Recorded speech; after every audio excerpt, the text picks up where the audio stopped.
Welcome to my YouTube channel थ्रियल classes. दोस्तों, आज मैं फिर से आप सभी के सामने एक नया टॉपिक लेके आया हूँ।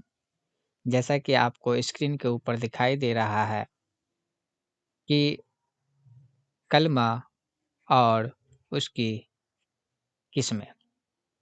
जो बिहार डीएलएड 2024 का जो उर्दू का सिलेबस था, उसी के अंदर ये टॉपिक है। तो आज इसके ऊपर हम सब चर्चा करेंगे। और इसमें एक बात और मैं बता देना चाहता हूँ कि ये जो टॉपिक है आपका कलमा और उसकी किस्में के बारे में, तो ये सिर्फ़ उन्हीं बच्चे के लिए नहीं है, जो बच्चा सिर्फ़ डीएलएड 2024 बिहार के लिए ही तैयारी कर रहे हैं। वो किसी भी एग्ज़ाम की तैयारी कर रहे हैं, चाहे वो मैट्रिक का हो, इंटर का हो या और भी अदर एग्ज़ाम का, जिसमें उर्दू कवायद है, तो समझ लिए उसके लिए ये क्लास काफ़ी मुफ़ीद साबित हो सकती है। इसलिए आप क्लास को देखने से पहले इसको आप थोड़ा देर रोक दें। रोकने के बाद कॉपी कलम आप लेके आएँ, क्योंकि यहाँ पे मैं कोई चीज़ लिख के लेके नहीं आया हूँ और इसी के ऊपर मैं चर्चा करूँगा और जो चीज़ लिखने की ज़रूरत होगी, मैं यहाँ पे नोट करूँगा। तो आपको अपने नोटबुक के अंदर नोट भी करना है, ठीक है? तो चलिए चलते हैं। सबसे पहले हम जानेंगे कलमा के बारे में कि आखिर ये कलमा क्या है? तो कलमा क्या है? तो कलमा जो है वह लफ्ज़ है। कलमा एक लफ्ज़ है, लेकिन कैसा लफ्ज़ है?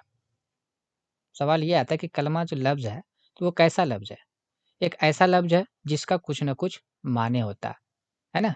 जिसका कुछ न कुछ वह लफ्ज़ जिसके वह लफ्ज़ जिसके कुछ न कुछ न कुछ माने माने हो, तो वो क्या कहलाता है? वही कलमा कहलाता है। एग्ज़ाम्पल के तौर पे जैसे आपने लिख लिया यहाँ पे दिखाई दे रहा होगा किताब, इसका एक माने है। जैसे हमने यहाँ पे लिख दिया रात, जैसे हमने यहाँ पे लिख दिया रोना, है ना? सोना, तो ये क्या है? जैसे में, पर, इसका कुछ न कुछ माने है। तो इसी को ही कलमा कहा गया। जैसा कि आप स्क्रीन के ऊपर दिखाई दे रहा। तो मेरे कहने का मतलब यहाँ पे ये है कि दुनिया के अंदर जो भी कुछ है, उसका कुछ न कुछ माने है। यानी उसका एक नाम रख दिया गया और कुछ न कुछ अर्थ है उसका, कुछ मीनिंग है, कुछ माने है। इसलिए वो सारा लफ्ज़ कलमा कहलाएगा जिसका कुछ न कुछ माने है। कलमा को ही आप लोग पढ़े होंगे कि लफ्ज़ के जो है यहाँ पे ये भी पॉइंट पे आप लोग नोट डाउन कर सकते हैं, लफ्ज़, है ना? तो लफ्ज़ तो हर्फ से मिलकर बनता है, हरूफ से मिलके बन जाता है और इसके 2 गो अक़साम भी होते हैं, है ना? जिसको एक लफ्ज़ मौजू कहा जाता है, लफ्ज़ मौजू, है ना? और दूसरा लफ्ज़ महमल। क्या कहा जाता है लफ्ज़?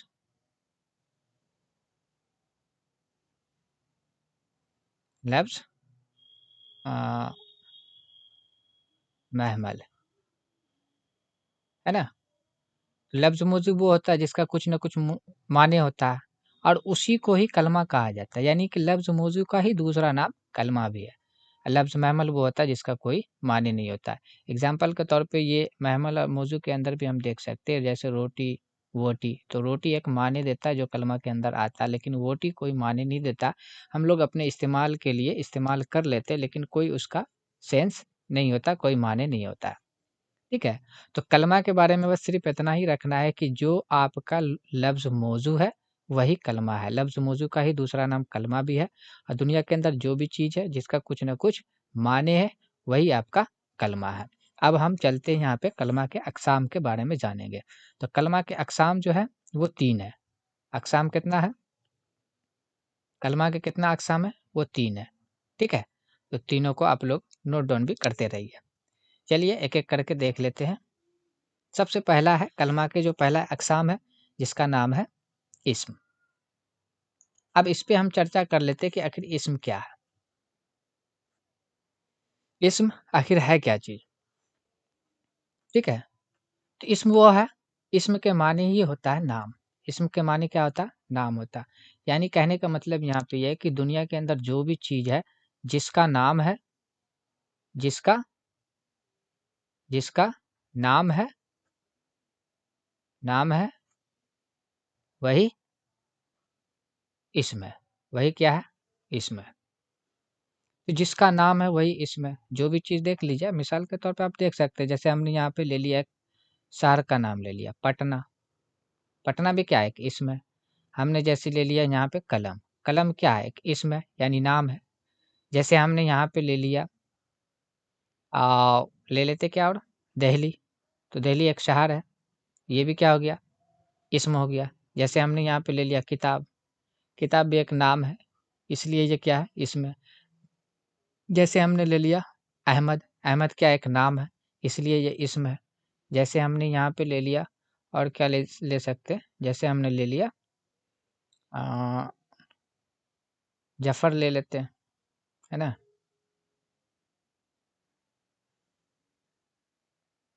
तो अहमद के बाद हम जैसे यहाँ पे ले लेते हैं जफ़र, ठीक है? तो जफ़र भी क्या एक नाम है, शख्स का नाम है, इसलिए ये क्या हो गया? इस्म हो गया। जैसे हम यहाँ पे ले लेते हैं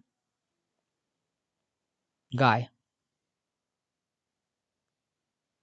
गाय क्या एक जानवर का नाम है, तो ये भी इस्म है, वगैरह। तो कहने का मतलब यहाँ पे ये है कि दुनिया के अंदर जो भी चीज़ है, जिसका कुछ न कुछ नाम है, वही आपका इस्म है। ठीक है? अब हम चलते हैं कलमा के दूसरे अक़साम के ऊपर चर्चा करते हैं। चलिए देखते हैं।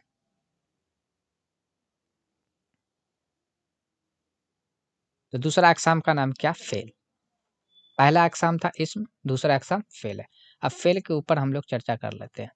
जैसा कि आप लोगों को इससे पहली वाली वीडियो भी मिली थी, तो उसके अंदर भी मैंने फ़ेल के ऊपर अ, उस पे चर्चा किया था कि फ़ेल क्या चीज़ होता है। तो कहने का मतलब यहाँ पे ये है कि फ़ेल के अगर बारे में हम जानें, तो फ़ेल का मतलब होता है काम। फ़ेल का मतलब क्या हो जाता है? काम। लेकिन ये काम जो है ना, इसके साथ-साथ ज़माना भी और वक़्त भी पाया जाए, तब वो फ़ेल कहलाएगा। अगर ज़माना वक़्त नहीं पाया जा रहा, तो फिर वो आपको दूसरे कैटेगरी में रखने का, ठीक है? तो इसके ऊपर डिफ़रेंस हम लोग यानी कि इसके अंदर क्या अंतर है, ठीक है? क्या फ़र्क है, उसके ऊपर चर्चा करेंगे। लेकिन अभी आपको यहाँ पे बस इतना ही जानने की कोशिश करना है कि फ़ेल के माने काम है। काम होना या करना। लेकिन यहाँ पे ये भारी लफ्ज़ है, लेकिन ज़माना भी साथ में पाया जाए। ज़माना और वक़्त,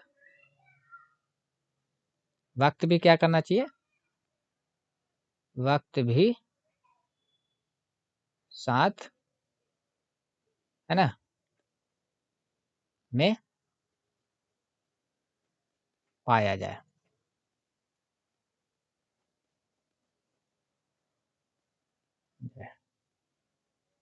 तब जाके आपका फ़ेल होगा।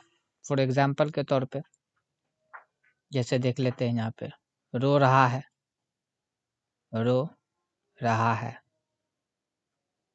ये तो रो यानी रोना, लेकिन इसके साथ देखिए ये ज़माना भी पाया जा रहा है, तो ये कौन-सा ज़माना है, कौन-सा वक़्त है? तो पता चल रहा है कि ये जो है हाल है, ठीक है? तो इसके ऊपर भी हम लोग चर्चा करेंगे। तो साथ में ये आना चाहिए, जैसे हँसता है,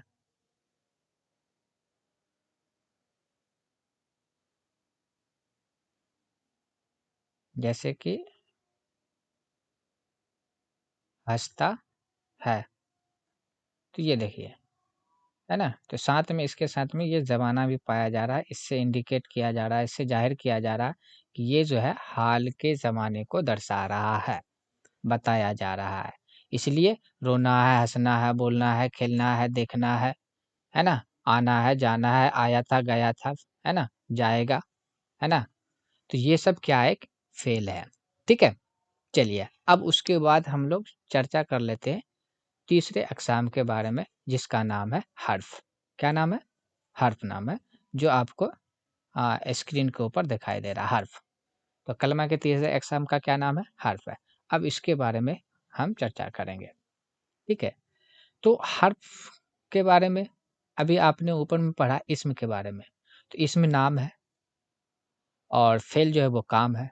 तो कहने का मतलब है कि हर्फ़ जो है, हर्फ़ ना तो ना तो इस्म है,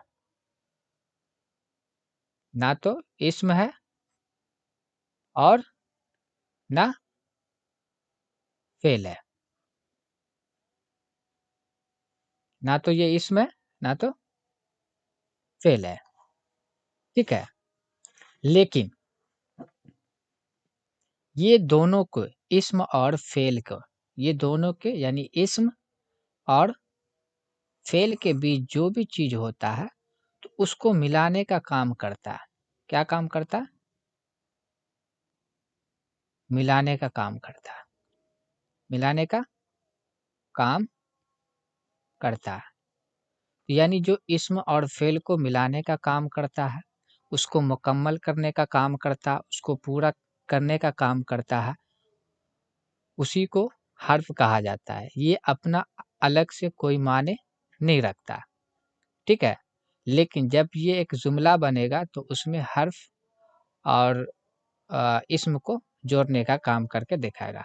मिसाल के तौर पे हर्फ़ की अगर मिसाल देखें तो जैसे मैं, है ना? पर, का, की, इसका कोई माने नहीं है, अलग से कोई माने नहीं है। लेकिन जब ये इस्म और फ़ेल को मिलाएगा तो फिर इसका वेट बढ़ जाता है, ठीक है? जैसे आपका हो गया और क्या ले सकते हैं? गे वगैरह। ये क्या है? ये आपका क्या है? हर्फ़ है, ठीक है? अब इसी को हम पूरा एक जुमले में लेके तीनों को हम इस्तेमाल करके देखते हैं, ठीक है? जैसे हमने यहाँ पे लिख दिया अहमद का भाई अच्छा है।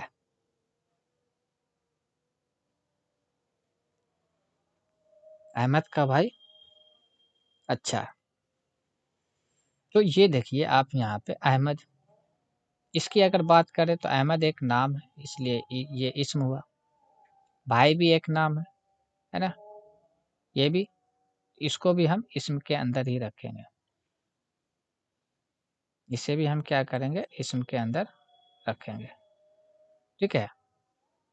और उसके बाद देखिए यहाँ पे ये अच्छा, तो ये अच्छा एक लफ्ज़ है जो सिफ़त के अंदर आते हैं, उसके ऊपर भी हम लोग चर्चा करेंगे। ये आपका है, ये यहाँ पे फ़ेल की तरह काम कर रहा है, ठीक है? और ये आपका जो हुआ अगर हम इसको हटा देते तो अब का को अगर हम हटा दें तो यहाँ पे ये का अभी हर्फ़ है। क्या ये? हर्फ़ है, ठीक है? अहमद का भाई अच्छा है, अगर अहमद के भाई को यहाँ पे से हम का हटा देते हैं, इसको का को हटा के हम पढ़ते हैं अहमद भाई अच्छा है। तो यहाँ पे अर्थ को ही चेंज कर देता है, यानी मज़ाक को ही सेंस कुछ और दिया जा रहा था, मतलब कुछ और बोला जा रहा था, लेकिन मतलब कुछ और निकल गया। तो इसलिए यहाँ पे इसका इस्तेमाल किया जाता है, तो इसका अलग से कोई माने नहीं है, लेकिन जब ये कि इस्म और फ़ेल को जोड़ने का काम करता है, तो फिर वहाँ पे से आपका ये आ जाता है, ठीक है? एक एग्ज़ाम्पल और हम लेके देख सकते हैं, ठीक है? कि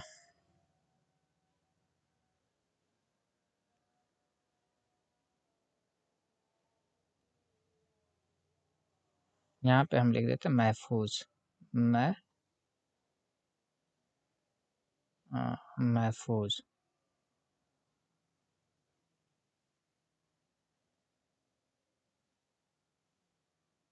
महफूज, क्रिकेट,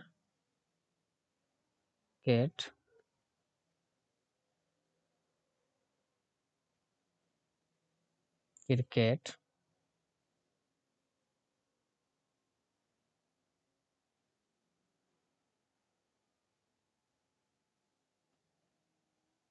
क्रिकेट मैदान, मैदान में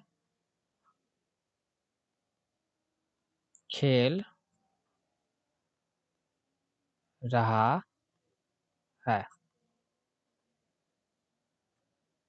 ठीक है, तो अब यहाँ पे देखिए ये महफूज हो गया, तो महफूज एक शख्स का नाम है, इसलिए ये इस्म हो गया।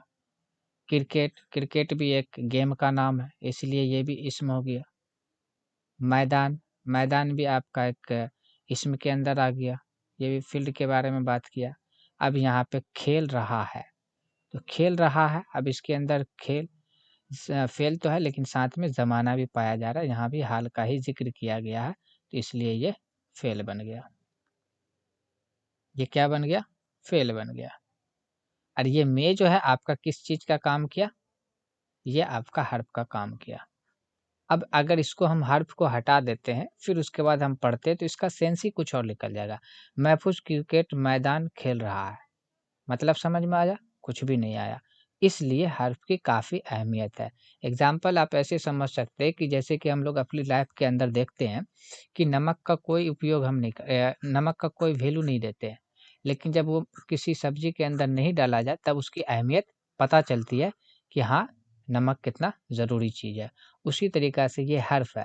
जब इस्म और फ़ेल को जब मिलाया जाता है, तो अगर उसमें आप हर्फ नहीं डालते हैं तो फिर उसी तरीक़ा से आपको जैसे नमक की वैल्यू का पता चलेगा, वैसे हर्फ की वैल्यू का पता चलेगा। आप देख लीजिए ना यहाँ पे 2 जुमले लिखा गया, दोनों जुमले के अंदर आप देख सकते हैं। ठीक है? और भी हम 2 ठो जुमला लेके चाहे 1 जुमला लेके फिर इस क्लास को हम कंप्लीट करते हैं। जैसे कि हम लिख सकते हैं एक अ, जानवर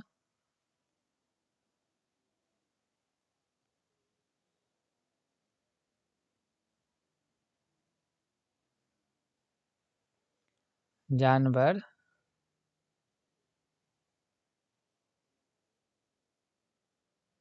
खेत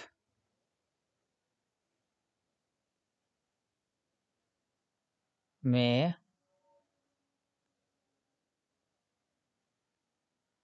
चर रहा है, चर रहा था। चलिए थोड़ा-सा अलग कर लेते हैं। अब देखिए यहाँ पे ये एक जुमला लिखा हुआ है, अगर इसमें से पूछा जाए कि ये आपका क्या है? इस जुमले में अलामत जिसको जो दिया गया है, इसमें ये क्या है? आप देखिए खेत, तो खेत क्या है ये इसमें? अगर क्योंकि नाम रखा गया है इसका, उसी तरीक़ा से ये जानवर देखिए, जानवर क्या होगा? ये यहाँ भी इस्म हो जाएगा। उसी तरीक़ा से ये देखिए, है ना? चर रहा है, चर रहा था, तो चर रहा था ये ज़माना के साथ पाया जा रहा है, इसलिए हम इसको क्या कहेंगे? फ़ेल कहेंगे। उसके बाद ये में क्या हो गया? हर्फ हो गया।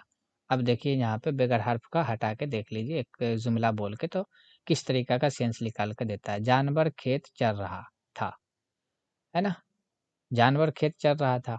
अब देखो जानवर खेत चर रहा था, सेंस हमने यहाँ पे क्या दिया था मतलब हमने क्या रखा था कि जानवर खेत में चर रहा था।